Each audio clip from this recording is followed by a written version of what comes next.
ഇത് വെറും മീനോട്ടല്ല, ക്ഷേത്രത്തിന് മുന്നിലൂടെ ഒഴുകുന്ന പുഴയാറിലെ ഈ മത്സ്യങ്ങൾ ദേവർക്ക് പ്രിയപ്പെട്ടവരെന്ന വിശ്വാസം. ഇവരെ ഊട്ടുന്നത് തന്നെ ദൈവിക അനുഭവമാകുന്നു. തൃപ്രയാർ ശ്രീരാമക്ഷേത്രത്തിലെ ഈ വഴിപാട് മനസ്സിന് സമാധാനം നൽകും. തീർച്ചയായും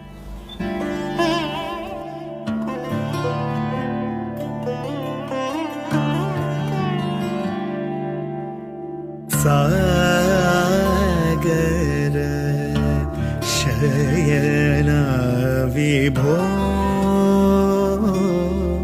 പ്രഭോ സാഗര ശയന വിഭോ പ്രഭോ